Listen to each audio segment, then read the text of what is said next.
नमस्कार मेरे प्यारे बच्चों, स्वागत है आपके अपने YouTube channel the PCM vision में। प्यारे बच्चों, आज की इस वीडियो के माध्यम से हम लोग जैक बोर्ड क्लास 12 हिस्ट्री के मॉडल पेपर सेट 1 का जो सब्जेक्टिव क्वेश्चन है बच्चों, उसका कंप्लीट सॉल्यूशन देखने वाले हैं। इससे पहले वाले वीडियो में हम लोगों ने पार्ट 1 में जो ऑब्जेक्टिव क्वेश्चन है उसका कंप्लीट सॉल्यूशन देख लिया था। तो ये आपका हिस्ट्री के मॉडल पेपर का पार्ट 2 है, जिसमें जो आपका सब्जेक्टिव क्वेश्चन है इस सब्जेक्टिव क्वेश्चन का कंप्लीट सॉल्यूशन देखने वाले हैं।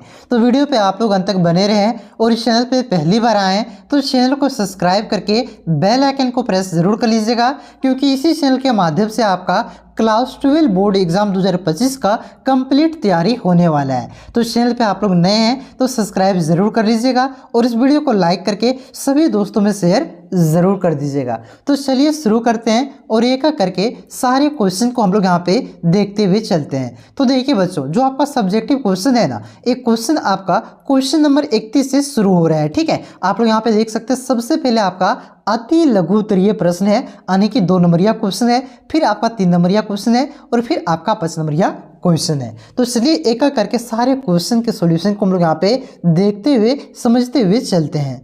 तो देखिए बच्चों, सबसे पहले यहाँ पे आपका अति लघु उत्तरीय प्रश्न है, यानी कि 2 नंबरिया क्वेश्चन है। और जो 2 नंबरिया क्वेश्चन होता है बच्चों, ये टोटल आपका 8 क्वेश्चन रहेगा। इनमें से कोई भी 6 क्वेश्चन का उत्तर आपको देना है, जो आप लोग अच्छा से जानते हैं। लेकिन यहाँ पे मैं आपको 8 के 8 प्रश्नों का उत्तर बताऊंगा, क्योंकि क्या पता जो क्वेश्चन हम लोग छोड़ रहे हैं वही क्वेश्चन आपके बोर्ड एग्जाम में आ जाए। इसलिए यहाँ पे मैं सारे क्वेश्चन का आंसर आपको बताते हुए चलूंगा। लेकिन बोर्ड एग्जाम में आप लोग क्या कीजिएगा, टोटल 8 2 नंबरिया क्वेश्चन रहेगा, उनमें से कोई भी जो आप लोग अच्छा से जानते हैं ये 6 प्रश्न का उत्तर आपको देना है। और जो 2 नंबरिया क्वेश्चन होता है बच्चों, इसका उत्तर आपको एक वर्ड में तो एक वाक्य में देना रहता है। ठीक है, ज्यादा बड़ा बड़ा आपको नहीं लिखना है। ठीक है, तो चलिए शुरू करते हैं। देखिए क्वेश्चन नंबर 31 है आपका कि हड़प्पा सभ्यता कहाँ कहाँ विकसित हुई थी। तो देखिए हड़प्पा सभ्यता पाकिस्तान, दक्षिणी अफगानिस्तान, गुजरात, राजस्थान, पंजाब, हरियाणा और पश्चिमी उत्तर प्रदेश में विकसित हुई थी। यानी कि जो हमारी हड़प्पा सभ्यता है बच्चों, ये कहाँ कहाँ पे विकसित हुआ था, कहाँ कहाँ तक ये फैला हुआ था। तो ये आपका पाकिस्तान में था, दक्षिणी अफगानिस्तान में था, हमारे गुजरात, राजस्थान, पंजाब, हरियाणा और पश्चिमी उत्तर प्रदेश के कुछ भागों में आपका ये विकसित हुआ था। ध्यान रखिएगा, क्लियर है। उसके बाद देखिए अगला क्वेश्चन आपका क्या है बच्चों कि शक संवत का आरंभ किसने किया। तो देखिए शक संवत की शुरुआत कुषाण वंश के शासक सम्राट कनिष्क ने 78 ईस्वी में किया था। ठीक है, तो किसने इसका आरंभ किया था, तो ये आपका शक संवत का आरंभ किया था जो कुषाण वंश के शासक थे कनिष्क, उन्होंने किया था। साथ ही साथ इसकी शुरुआत कब किया था इसे भी आप लोग ध्यान रखिएगा, तो 78 ईस्वी में किया था। अगर पूछे कि विक्रम संवत की शुरुआत किसने किया था, तो याद रखिएगा विक्रम संवत की शुरुआत आपका चंद्रगुप्त द्वितीय, जिसे विक्रमादित्य भी कहा जाता है, उन्होंने किया था। इसे भी आप लोग याद रखिएगा। ठीक है, चलिए अगला क्वेश्चन आपका क्या दिया गया है, क्वेश्चन नंबर 33 कि नाट्य शास्त्र के लेखक का नाम लिखिए। तो जो आपका नाट्य शास्त्र पुस्तक है बच्चों, इसके लेखक का नाम क्या है, तो इसके लेखक का नाम है भरत मुनि। ठीक है, याद रखिएगा किसने लिखा नाट्य शास्त्र पुस्तक, तो भरत मुनि ने लिखा है। क्लियर है। उसके बाद देखिए अगला क्वेश्चन आपका क्या है कि सांची के स्तूप की खोज किसने की थी। तो देखिए जो सांची के स्तूप है बच्चों, इसकी खोज आपका हेनरी टेलर ने किया था। किसने किया था, हेनरी टेलर ने किया था। और कब किया था, तो इसे भी आप लोग याद रखिएगा 1818 ईस्वी में किया था। ठीक है, तो ये लिखा हुआ है कि सांची स्तूप की खोज सर हेनरी टेलर ने 1818 ईस्वी में की थी। क्लियर है। उसके बाद देखिए अगला क्वेश्चन यानी कि 35 नंबर का क्वेश्चन है कि travels in the Mughal empire पुस्तक की रचना किसने की थी। तो ये जो पुस्तक है बच्चों travels in the Mughal empire, इस पुस्तक की रचना आपका फ्रांसवा बर्नियर ने किया था। तो इस क्वेश्चन का जो करेक्ट आंसर हो जाएगा आपका क्या हो जाएगा, फ्रांसवा बर्नियर। ठीक है। उसके बाद देखिए 36 नंबर का क्वेश्चन क्या दिया गया है कि सर्वप्रथम भक्ति आंदोलन की शुरू करने वाले कौन थे। तो देखिए जो भक्ति आंदोलन की शुरुआत है बच्चों एक कहाँ से हुई थी, तो इसकी शुरुआत आपका दक्षिण भारत से हुआ था। ठीक है, और इसकी जो शुरुआत है ये आपका अलवार और जो नयनार संत थे इन्होंने किया था। अलवार संत किसकी पूजा करते थे, तो ये भगवान विष्णु की पूजा करते थे। और जो नयनार संत थे, देखिए नयन का मतलब क्या होता है, आंख, और तीसरा आंख किसका था, तो बोलिएगा सर भगवान शिव का तीसरा आंख था। तो भगवान शिव के जो ये भक्त थे उसी को नैनार कहा जाता था। ठीक है, तो ये जो आपका दक्षिण भारत में अलवार और नैनार संत थे, इन्होंने ही सर्वप्रथम आपका भक्ति आंदोलन की शुरुआत किया था। क्लियर है बच्चों, अच्छा लगा। ठीक है, देखिए अगर ऑप्शन वाला क्वेश्चन आता तो वहां पे अगर शंकराचार्य ऑप्शन में रहता तो शंकराचार्य भी आप लोग टिक कर सकते थे, क्योंकि जो भक्ति आंदोलन की शुरुआत में महत्वपूर्ण भूमिका निभाया था इन लोगों के बाद। ठीक है, तो वो आपका शंकराचार्य ने निभाया था। ठीक है, और इसे आप लोग याद रखिएगा कि दक्षिण भारत से उत्तर भारत कौन लेकर के आए थे, तो ये भी क्वेश्चन ऑब्जेक्टिव और सब्जेक्टिव में पूछा जाता है। तो रामानंद लेकर के आए थे, इसे भी आप लोग ध्यान रखिएगा। ठीक है बच्चों, क्लियर है। उसके बाद देखिए अगला क्वेश्चन क्या है कि बहमनी राजाओं की राजधानी कहाँ थी। तो देखिए बहमनी राजाओं की जो शुरुआत में राजधानी थी बच्चों, ये आपका गुलबर्ग था। ठीक है, फिर बाद में आपका बीदर कर दिया गया था। ठीक है, तो ये लिख देना आपको कि बहमनी राजाओं की राजधानी पहले गुलबर्गा थी और फिर बाद में आपका बीदर कर दिया गया था। ठीक है, तो चलिए क्लियर है। उसके बाद देखिए आपका अति लघु उत्तरीय प्रश्न का आखिरी क्वेश्चन है कि भारत के अंतिम वायसराय कौन थे। तो देखिए भारत के जो अंतिम वायसराय थे ये आपका लॉर्ड माउंटबेटन थे। तो इसका जो करेक्ट आंसर हो जाएगा आपका क्या हो जाएगा, लॉर्ड माउंटबेटन हो जाएगा। ठीक है, ज्यादा बड़ा नहीं, जो 2 नंबरिया क्वेश्चन है ना, आप लोग इंस्ट्रक्शन में देख लीजिएगा, 2 नंबरिया क्वेश्चन का उत्तर आपको कितना वर्ड में देना है, तो ज्यादा नहीं देना है, मात्र 1 वाक्य में अथवा 1 वर्ड में देना, जिस तरह का मतलब क्वेश्चन है। ठीक है, और जो 3 नंबरिया क्वेश्चन है 150 वर्ड में, और 5 नंबरिया जो क्वेश्चन है वो आपका 250 वर्ड में। ठीक है, अधिकतम 100 लिखा हुआ है। पिछला सर्कल क्वेश्चन देखिए अधिकतम, उससे ज्यादा नहीं देना भाई साहब। ठीक है, कम आप लिख सकते हैं, कम लिखिएगा तो कम नंबर भी मिलेगा, लेकिन 150 वर्ड आपका 160, 150, 140 इतना में लिखना है। ठीक है, चलिए अब यहाँ से आपका खंड से चालू होता है, जो कि आपका लघु उत्तरीय प्रश्न है, यानी कि 3 नंबरिया क्वेश्चन है। ठीक है, और जो आपका 3 नंबरिया क्वेश्चन है बच्चों, ये भी टोटल आपका 8 क्वेश्चन रहने वाला है, और यही 8 में से आपको कोई भी 6 क्वेश्चन का उत्तर आपको देना है जो आप लोग अच्छा से जानते हैं। क्लियर है, समझ आ गया। चलिए अब यहाँ पे हम लोग 8 क्वेश्चन का आंसर देखेंगे, क्योंकि फिर वही फंडा हो जाता है कौन सा क्वेश्चन आपके बोर्ड एग्जाम में आ जाएगा कौन जानता है। ठीक है, तो सारे क्वेश्चन आप लोग पढ़ के जाइए, इंपॉर्टेंट क्वेश्चन होता है, मॉडल पेपर का क्वेश्चन यहाँ से बोर्ड एग्जाम में क्वेश्चन देखने को ही मिलता है। ठीक है, तो देखिए क्वेश्चन क्या है आपका 39 नंबर का कि अस्थायी बंदोबस्त से आप क्या समझते हैं, इसकी प्रमुख विशेषताएं लिखें। तो देखिए आप लोग ऑब्जेक्टिव क्वेश्चन में भी पढ़े होंगे कि जो आपका अस्थायी बंदोबस्त है ये बंगाल में आपका लॉर्ड कॉर्नवालिस ने ही आपका 1793 ईस्वी में लागू किया था, और इसके बहुत सारे प्रमुख विशेषताएं थी, तो उसी के बारे में यहाँ पे आपको लिखना है। ठीक है, तो देखिए बच्चों उत्तर लिखिएगा कि अस्थायी बंदोबस्त अथवा इसे आपका इस्तमरारी बंदोबस्त भी कहा जाता है। ठीक है, तो ये लिखा हुआ है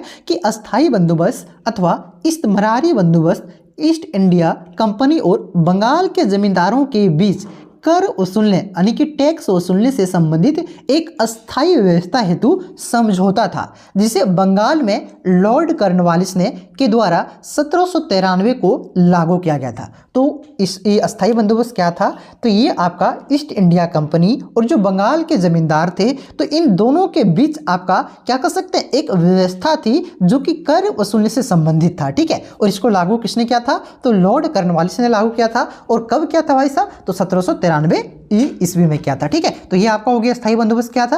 अब इसकी प्रमुख विशेषताएं क्या क्या थी उसको हम लोग यहाँ पे देखते हैं। तो लिखना है आपको इस तरह से कि अस्थायी बंदोबस्त की विशेषताएं, तो लिखिएगा कि अस्थायी बंदोबस्त की निम्नलिखित विशेषताएं हैं, उसके बाद दे देना है आपको डैश। ठीक है, तो देखिए पहला मतलब पॉइंट बाय पॉइंट लिखिएगा, जितना ज्यादा आप पॉइंट बाय पॉइंट लिखिएगा बच्चों, एग्जामिनर आपको उतना अच्छा नंबर देगा। बात समझ रहे हैं, ऐसा नहीं खिचड़ी जैसा आपको नहीं लिख देना जैसे मुन तैसे। ठीक है, इस तरह से लिखिएगा तो पेज भी भरेगा, क्योंकि देखिए ये आपका एक लाइन में आया दूसरा लाइन में आ गया, तो इतना थोड़ी ना वही सस्टर दूसरा पॉइंट कीजिएगा, तो इतना लाइन भी आपका छूट गया, तो पेज भी आपका भरा हुआ दिखेगा, अच्छा देखने में भी लगेगा, फ्रेश लगता है देखने में। ठीक है, और आसानी से वो देखता है कितना पॉइंट लिखा है, 5 नंबर दे दो, मतलब 3 नंबर का रहेगा 3 नंबर देगा, चाहे आप 10 पॉइंट लिखिए, 5 नंबर का है तो 5 पॉइंट दे देगा, ये बोले 5 नंबर का है तो 5 नंबर दे देगा आपको। ठीक है, समझ में आ रहा है ना। तो सब्जेक्टिव क्वेश्चन हार्ड नहीं होता है, बस लिखने की कला होनी चाहिए आपके पास, और वही मैं आपको कला बताऊंगा, टेंशन मत लीजिए, अब अच्छा से बस तैयारी कीजिए। देखिए पहला विशेषता क्या था कि अस्थायी बंदोबस्त बंगाल के राजाओं तथा तालुकदारों के साथ किया गया, यानी कि जो अस्थाई बंदोबस्त था बच्चों, ये किसके साथ एक तरह से समझौता था ना, ये तो किसके किसके भी समझौता था, तो ये आपका बंगाल के राजाओं और जो ईस्ट इंडिया कंपनी है इनके बीच, अब तो जो बंगाल के ताल्लुकदारों थे, एक तरह से जमींदार कह सकते हैं। ठीक है, इन लोगों के बीच आपका एक क्या था, ये समझौता किया गया था। ठीक है, उसके बाद देखिए दूसरा विशेषता के कि इसके द्वारा उन्हें भूमि का स्वामी बना दिया गया और भूमि का अधिकार स्वीकार कर लिया गया, यानी कि जो भूमि था उसका स्वामी उसे बना दिया गया। साथ ही साथ जो तीसरी इसकी विशेषता थी कि जमींदारों द्वारा सरकार को दिए जाने वाला वार्षिक लगान अस्थायी रूप से निश्चित कर दिया गया। यानी कि भाई साहब आपका उत्पादन हो या ना हो, आपको अस्थायी रूप से एक निश्चित कर दिया गया। यानी कि प्रत्येक साल मान के चलिए 5 रुपये आपको लगान मतलब टैक्स देना होगा तो देना होगा, चाहे उत्पादन हो या ना हो, सुखाड़ पड़ जाए, अदा तो बाढ़ आ जाए, आपकी फसल खराब हो जाए, उससे कोई मतलब नहीं। आपको मतलब जो टैक्स है उसे क्या कर दिया गया, फिक्स कर दिया गया। ठीक है, ये तीसरी विशेषता थी। उसके बाद देखिए चौथी विशेषता क्या थी कि जमींदार ग्राम के भूस्वामी नहीं अपितु राजस्व संग्रहक भी था। उन्हें आदेश दिया गया कि किसानों से लगान उनका मूल रूप से वसूल की गई धनराशि का 1/11वां भाग अपने पास रखे और उसे यहाँ पे हो जाएगा 10/11वां भाग सरकार को दे। ठीक है, यहाँ पे छूट गया, ये यहाँ पे आ जाएगा। ठीक है, तो देखिए क्या होता था, मान के चलिए हम टोटल 11 रुपये क्या किए, टैक्स उठाएं, तो 10 रुपये आपको क्या करना पड़ेगा, ईस्ट इंडिया कंपनी यानी कि कंपनी के पास आपको जमा करना होगा और 1 रुपया जमींदार अपने पास रखेगा। वही लिखा हुआ है कि 1/11वां भाग अपने पास रखेगा और 10/11वां भाग सरकार को दे। ठीक है, ये इसकी विशेषता थी। उसके बाद 5वां पॉइंट है कि जमींदार भूमि को विक्रय कर सकते थे अथवा गिरवी भी रख सकते थे। ठीक है, ये 5वीं विशेषता थी। उसके बाद 6ठी विशेषता थी कि जमींदार द्वारा लगान की निर्धारित धनराशि का भुगतान ना किए जाने पर सरकार उसकी भूमि का कुछ भाग विक्रय कर लगान की वसूली कर सकती थी। यानी कि मान के चलिए आप जमींदार हैं, ठीक है, तो जमींदार द्वारा जो लगान का निर्धारित धनराशि है, इसका आप किसान है तो आप कोई भी मतलब धान रोपने हैं, ठीक है, तो आप उसका जो लगान होता है, टैक्स होता है, इसका भुगतान आप नहीं कर पा रहे हैं, तो क्या करना होगा, आपकी सरकार जो है वो सरकार की करेगी, आपकी कोई भी भूमि ले लेगी और उस भूमि को नीलाम कर देगी, बेच देगी। ठीक है, उससे जो पैसा प्राप्त होगी वो कर के रूप में ये रख लेगी। ठीक है, ये इसका विशेषताएं थी। ठीक है, तो यहाँ पे मैंने आपको 6 पॉइंट टोटल बता दिया, इनमें से कोई भी आप लोग 5 पॉइंट आप लोग जरूर लिखिएगा, 3 में से 3 नंबर आपको मिल जाएगा, आपका नंबर नहीं कटेगा। ठीक है, चलिए अगला क्वेश्चन देखिए क्या है कि खिलाफत आंदोलन से आप क्या समझते हैं। ठीक है, 3 नंबर का क्वेश्चन है, थोड़ा बड़ा लिखना है। ठीक है, तो देखिए खिलाफत आंदोलन क्या था समझिएगा। देखिए कि खिलाफत आंदोलन 1919 और 1920 में मोहम्मद अली और शौकत अली के नेतृत्व में भारतीय मुसलमानों का एक आंदोलन था। तो खिलाफत आंदोलन क्या था, तो ये आपका 1919 और 1920 के बीच में हुआ था। किसके नेतृत्व में हुआ था सर, तो बोलिएगा सर मोहम्मद अली और शौकत अली के नेतृत्व में भारतीय मुसलमानों का एक आंदोलन था। क्या था खिलाफत आंदोलन, तो भारतीय मुसलमानों का एक आंदोलन था और ये आपका मोहम्मद अली और शौकत अली के नेतृत्व में आपका आंदोलन चला था 1919-20 में। ठीक है, ध्यान से सुनते जाइए, सारा याद हो जाएगा। ठीक है, आगे देखिए, आगे क्या है आपका कि तुर्की के सुल्तान को मुस्लिम संसार के खलीफा अर्थात धार्मिक प्रमुख का पद प्राप्त था। देखिए जो तुर्की के सुल्तान थे उसे मुस्लिम संसार का खलीफा, जिसे खलीफा का मतलब वो धार्मिक प्रमुख, ठीक है, जैसे हिंदू धर्म में शंकराचार्य होता है ना, उसी प्रकार से मुस्लिम धर्म में खलीफा था। ठीक है, तो इसको प्रथम विश्व युद्ध के बाद ब्रिटेन ने यह घोषणा की कि युद्ध के बाद तुर्की का विभाजन तथा खलीफा पद को समाप्त कर दिया जाएगा। यानी कि ब्रिटेन जब प्रथम विश्व युद्ध खत्म हुआ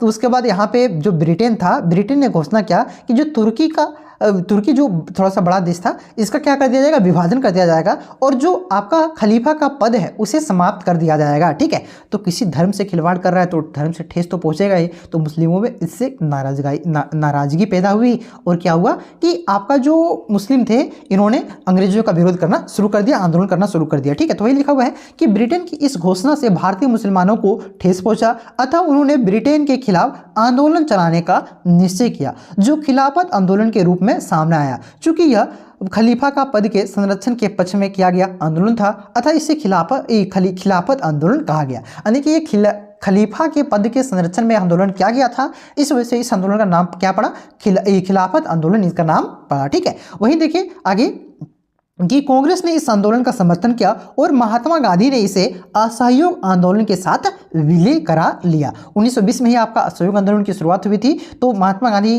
कांग्रेस जो थे उस समय, तो इन्होंने क्या किया, इस आंदोलन का समर्थन किया और असहयोग आंदोलन में इसका विलय करा लिया था। ठीक है, यानी कि मिला लिया था। क्लियर है। उसके बाद देखिए आगे अब 41 नंबर का क्वेश्चन है बच्चों। देखिए क्वेश्चन क्या है कि अभिलेख से आप क्या समझते हैं, इनका क्या महत्व है। ठीक है, तो देखिए अभिलेख उन्हें कहते हैं जो पत्थर, धातु या मिट्टी के बर्तन जैसी कठोर सतह पर खुदे होते हैं। अभिलेख किसे कहते हैं? तो ये एक तरह से क्या होता है, पत्थर पर जो खुदे हुए कुछ लिखा हुआ रहता है, या तो मिट्टी के बर्तन पर, या तो कोई भी और धातु पर कुछ लिखा हुआ रहता है, उसी को क्या कहते हैं? अभिलेख कहते हैं। अभिलेखों में इनके निर्माण की तिथि भी खुदी होती है, तथा जिन पर तिथि खुदी नहीं होती है उनका काल निर्धारण लेखन शैली के आधार पर किया जाता है। देखिए उस पर डेट भी रहता है। अभिलेख से आप एग्जाम्पल से समझ सकते हैं। देखिए कहीं पे रोड बन रहा है तो जो शिलालेख होता है कि ये कल्पना सोरेन के द्वारा ये रोड बन रहा है, हेमंत सोरेन के पद ये आपका यदि कोटा से आया हुआ है तो जिला परिषद के कोटा से आया हुआ है, ठीक है, तो एक तरह से वो आपका अभिलेख ही हो गया, ठीक है। तो इसमें उसका डेट भी रहता है। अगर जिसमें डेट नहीं है तो इसकी जो लेखन पद्धति थी बच्चों, लेखन पद्धति मतलब कर सकते हैं लिखावट की तरीका कि कौन से शताब्दी में किस तरह के लिखावट में आ रहा था, ठीक है, तो उससे भी पता कर लिया जाता है कि ये कब का है, ठीक है। तो वही लिखा हुआ है कि भारत में प्राचीनतम अभिलेख प्राकृत भाषा में है जिसे सम्राट अशोक ने बनवाया था, ठीक है। ये आपका अभिलेख हो गया। अब अभिलेख की क्या महत्व है उसको हम लोग यहाँ पे देखते हैं, ठीक है। देखिए ये क्वेश्चन 5 नंबर में भी आ सकता है, ध्यान दीजिएगा। पहला महत्व क्या है? देखिए अभिलेख प्राचीन काल के अध्ययन के लिए अत्यंत प्रामाणिक और विश्वसनीय स्रोत होते हैं, क्योंकि ये समकालीन होते हैं। यानी कि अभिलेख क्या होता है, ये कोई भी प्राचीन इतिहास जो है उसके अध्ययन के लिए क्या होता है आपका अत्यंत प्रामाणिक, यानी कि बहुत ही सटीक होता है और विश्वसनीय स्रोत होता है, क्योंकि ये आपका जो अभिलेख होता है उस राजा के काल कर्म को बताता है, ठीक है। उसके बाद देखिए आगे यहाँ पे आपका दूसरा जो इसकी विशेषता है यानी कि महत्व है कि अभिलेख बनवाने वाले अभिलेखों से शासक के विचार, राज्य विस्तार, उपलब्धियां, चरित्र और जन भावना का पता चलता है। मतलब कि इससे ये पता चलता है भाई साहब कि जो अभिलेख है आपका, ठीक है, उस समय अभिलेख जिस प्रकार से लिखा हो रहा था तो उस समय उस राज्य के बारे की मतलब विस्तार उसका कहाँ से कहाँ तक था, उस राजा की उपलब्धि क्या थी, कौन कौन से युद्ध जीते थे, उसका चरित्र कैसा था, जनता के प्रति उसका जन भावना कैसा था, इसका पता चलता है। तीसरा इसका महत्वपूर्ण जो विशेषता था कि अभिलेख से तत्कालीन धर्म, संस्कृति, रीति रिवाजों की जानकारी मिल जाती है कि किस प्रकार से आपका धर्म था, संस्कृति था, रीति रिवाज था। चौथा विशेषता है इसका कि अभिलेख से तत्कालीन भाषा और लिपि का ज्ञान हो जाता है। अभिलेख लिखा हुआ रहता है जी, तो वहाँ से पता चल जाता है कि किस लिपि था, उस समय किस लिपि, कौन सा लिपि चलता था, कौन सा भाषा चलता था, ठीक है। उसके बाद यहाँ पे देखिए पांचवा इसका महत्व है कि शासकों के आदेश, शत्रु विजय और नागरिक अधिकारों की जानकारी मिलती है, यानी कि कौन युद्ध में कौन जीता, कहाँ पे कौन हारा, कौन शत्रु था, ठीक है, कौन दुश्मन था, इसकी जानकारी भी मिल जाती है। अगला पॉइंट है इसका कि अभिलेख से उस काल के समय का ज्ञान होता है। फिर इसका सातवां महत्व है कि अभिलेख प्राचीन इतिहास के अस्थायी प्रमाण होते हैं। अभिलेख से तत्कालीन अर्थव्यवस्था की जानकारी मिलती है। अभिलेख से शासक और प्रजा के बीच संबंध का पता चलता है। अभिलेख से काल का भी ज्ञान होता है। तो टोटल यहाँ पे आपका एक लाइन का 10 पॉइंट बताया। मैं आप 5 से 6 पॉइंट भी लिखिएगा ना भाई, तो आपको 3 में 3 नंबर मिल जाएगा। 5 नंबर ही आएगा तो 10 पॉइंट आपको लिख देना है, क्योंकि पॉइंट ज़्यादा बड़ा नहीं है और सरल भाषा में है, ठीक है। तो चलिए अगला क्वेश्चन देखिए आपका क्या है। देखिए 42 नंबर का क्वेश्चन है आपका कि कृषि उत्पादन में महिलाओं की भूमिका का वर्णन कीजिए। यानी कि जो कृषि उत्पादन होता है उसमें महिलाओं की क्या भूमिका होती है, महिलाएं किस प्रकार से सहयोग करती है, उसके बारे में यहाँ पे आपको लिखना है। क्लियर है? तो चलिए देखते हैं। देखिए कि मध्यकालीन भारतीय कृषि समाज में महिलाओं की महत्वपूर्ण भूमिका थी। खेतिहर परिवारों से संबंधित महिलाएं कृषि उत्पादन में सक्रिय सहयोग प्रदान करती थी तथा पुरुषों के कंधे से कंधा मिलाकर खेतों में काम करती थी। यानी कि महिलाओं की एक महत्वपूर्ण भूमिका होती थी, ठीक है, और जो खेतों में काम होता था उसमें एक बेहतर तरीके से पुरुषों के साथ कंधे से कंधा मिला करके काम करती थी। मतलब हुआ कि पुरुषों के बराबरी में रह करके काम करती थी, ठीक है। देखिए आगे लिखा गया है कि पुरुष खेतों की जुताई और हल चलाने का काम करते थे, जबकि महिलाएं मुख्य रूप से बुआई, निराई और कटाई का काम करते थे। जहां पुरुष आपका हल जोतने का काम करते थे, वहीं महिलाएं लोग क्या करती थी, बुआई, निराई और कटाई का काम करती थी। पकी हुई फसलों का दाना निकालने में भी सहयोग प्रदान करती थी, ठीक है। उसके बाद आगे है आपका कि वास्तव में मध्यकाल में विशेष रूप से 16वीं और 17वीं शताब्दी में ग्रामीण इकाइयां और व्यक्तिगत खेती का विकास होने के कारण घर परिवार और संसाधन तथा श्रम उत्पादन का प्रमुख आधार बन गया। अतः महिलाएं और पुरुष कार्य क्षेत्र में एक विभाजक रेखा खींचना कठिन हो गया और ये आपका कह सकते हैं कि उत्पादन में इनका महत्वपूर्ण भूमिका था। आगे आप लोग लिख सकते हैं कि उत्पादन के कुछ पहलू जैसे सूत काटना, आपका सूती कपड़ा बनाने की प्रक्रिया में एक आपका सूत काटना होता है, ठीक है। उसमें आपका बर्तन बनाने के लिए मिट्टी को साफ करना, गूंथना, कपड़ों की कढ़ाई करना आदि मुख्य रूप से महिलाओं की श्रम पर ही आधारित थी। किसान और दस्तकार महिलाएं न केवल खेती में काम में सहयोग प्रदान करती थी, अपितु आवश्यक होने पर नियोक्ताओं के घर को में भी काम करती थी। यानी कि नियोक्ताओं का मतलब हुआ कि हम आपको काम करने के लिए बुला रहे हैं, यानी कि अपने काम में नियुक्त कर रहे हैं, तो हम क्या कर लेंगे, नियुक्ता कर लेंगे, ठीक है। मतलब कि दूसरे के घर में भी जाकर के घरों में जाकर के काम करती थी और अपने उत्पादन के बेचने के लिए बाजारों में भी जाती थी। यानी कि जो भी फसल का उत्पादन होता था वो बाजारों में बेचने के लिए भी जाती थी। उल्लेखनीय है कि श्रम प्रधान समाज में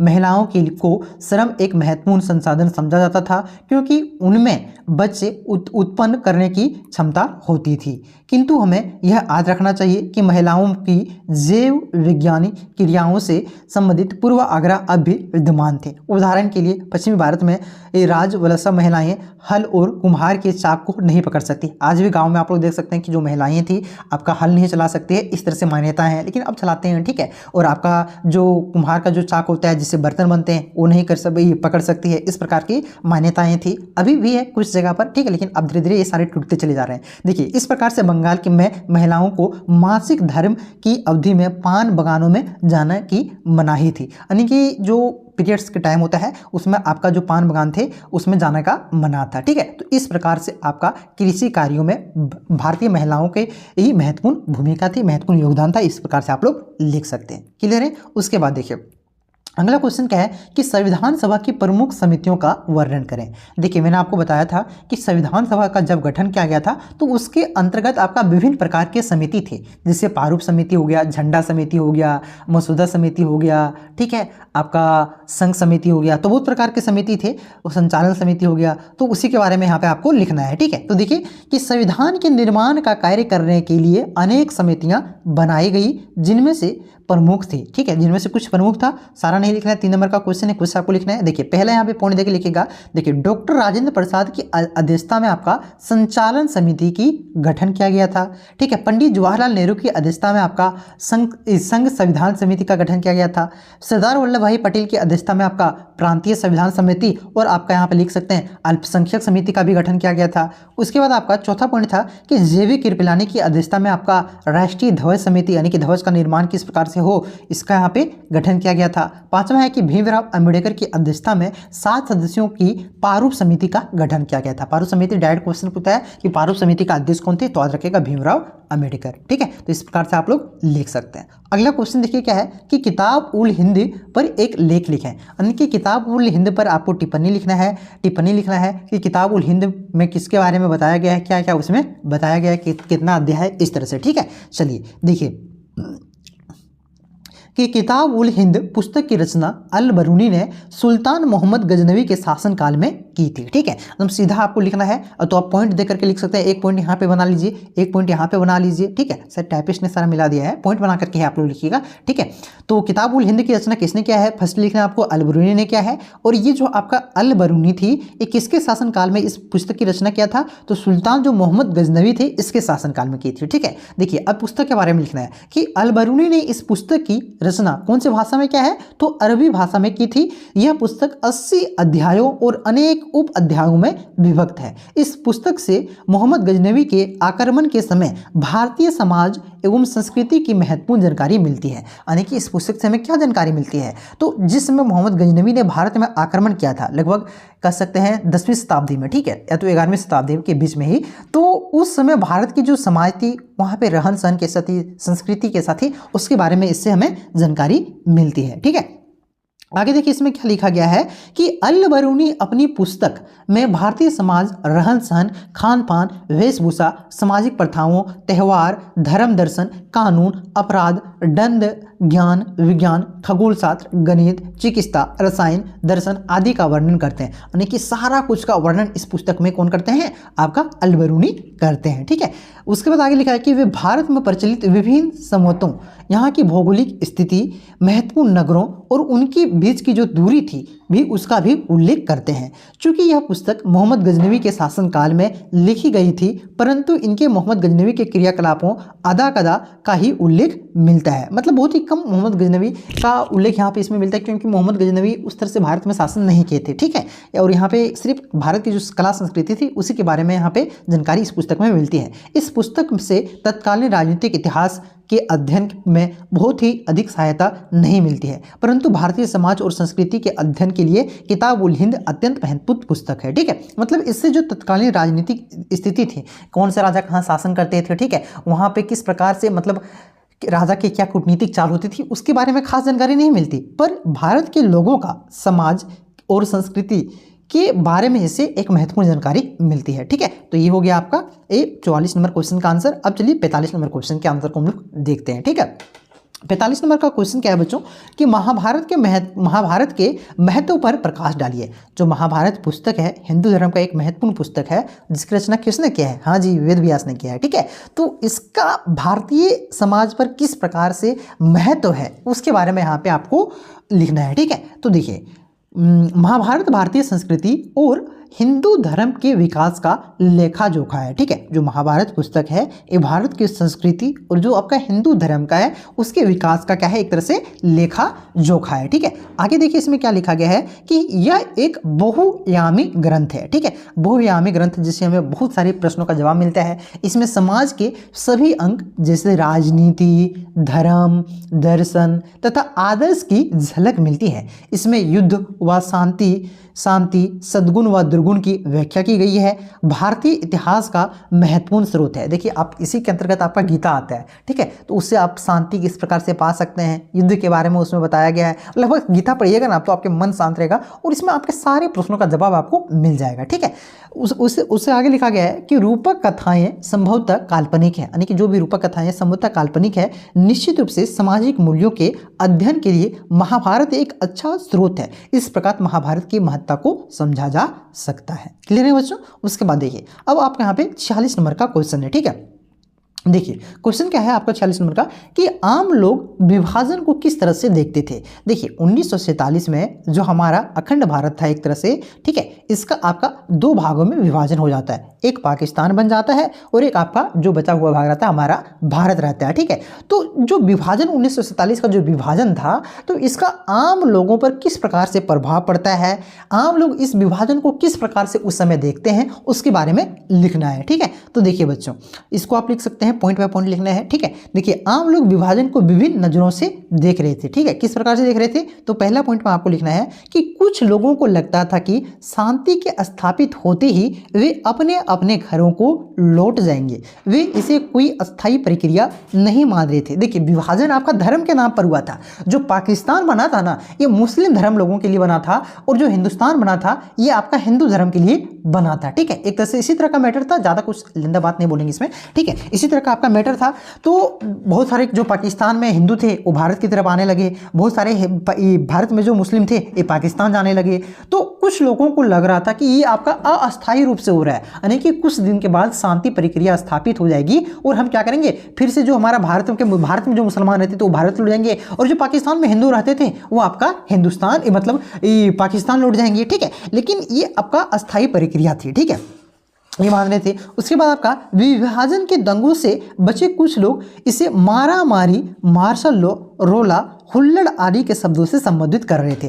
कुछ लोगों को लग रहा था कि मार्शल लॉ है। देखिए विभाजन जिस समय हुआ था ना बच्चों, उस समय बहुत ही ज़्यादा मार काट हुआ था। ठीक, बहुत ही ज़्यादा सांप्रदायिक दंगा हुआ था।